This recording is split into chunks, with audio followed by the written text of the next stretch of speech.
We'll start our second round now with Mr. Lloyd. Mr. Lloyd, please go ahead, 5 minutes. Thank you, Mr. Chair.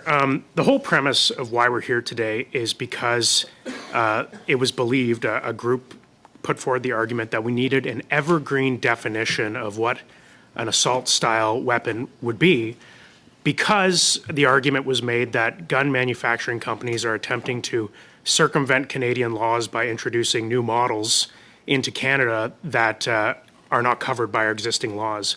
Mr. Reichman, you are well-versed in firearms. Is there any evidence that that gun manufacturing companies are attempting to do this, as has been claimed?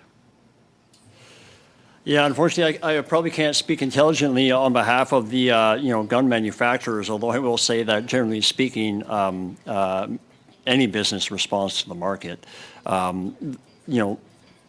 Generally speaking, the concern that we have with the evergreen definition in general, our position is that any attempt to adopt an evergreen definition of a prohibited firearm, expanded in such a way that it tackles or includes semi-automatic centerfire rifles and shotguns, will impact the hunting community, plain and simple. Thank you for that. To rephrase sort of, I mean, as a hunter myself and hunters that I know, the firearms that we use have been firearms that have been used in this country for decades and decades.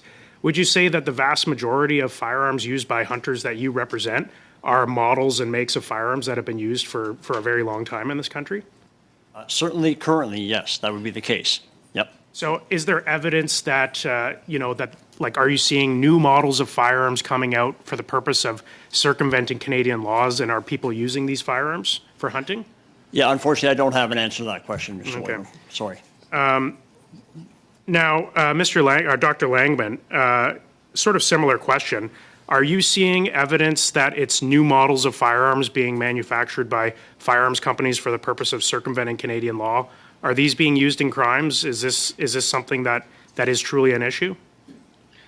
Well, the criminals will use any firearm they can obtain. There's not a firearm specifically they're looking for, mostly handguns, but they will use whatever they can get. The SKS as was brought up earlier.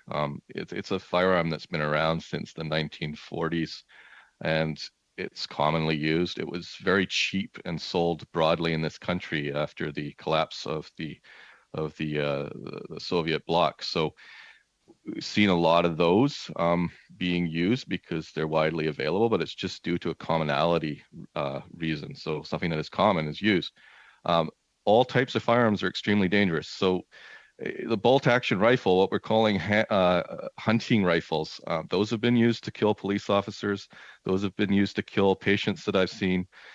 They're extremely dangerous. They're more dangerous, I think, than what's commonly called an assault rifle, because the caliber and the energy from the projectile is a lot higher than most, quote, assault rifles like the AR-15.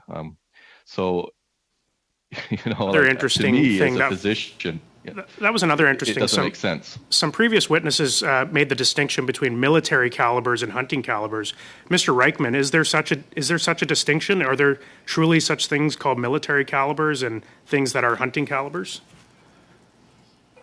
Yeah, I mean, I would argue that most people are talking about military firearms more than anything. I mean, there is so much overlap, not just in caliber, as you mentioned, between military firearms, true military firearms, and the civilian versions that evolve from some of those military firearms.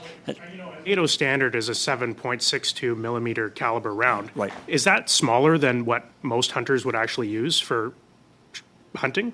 Yeah, unfortunately, the variation, even within Ontario, even within the Ontario deer hunting population, there is significant variation in preference for caliber and type of firearm and so on and so forth. So I don't think I can speak accurately about the variation across Canada, but I imagine it's significant. So the choice of a firearm, the choice that a hunter... commonly use calibers that are larger than what the military uses. Yes. So by classifying military calibers as large calibers, we're actually capturing more hunting calibers than we're actually capturing calibers of cartridges that are actually used by the military. Yeah, quite possible, yes. Yep. Okay.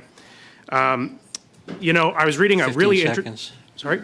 15 seconds. Well, Statistics Canada came out very interesting back in December 2021 firearm violence. 0.47% of violent crimes had a rifle or a shotgun present. 0.47% present. Not necessarily used, but present. So we're talking about a very small amount. Out of that, a significant amount of those were gang related. So when we're talking about legal firearm owners and the legislation that we're bringing forward here today, we are talking about a fraction of 0.5% of total violent crimes in this country. And we're missing the whole boat Can we on wrap it up? 99% of crimes in this country. Thank you. Do you need a quick answer for that?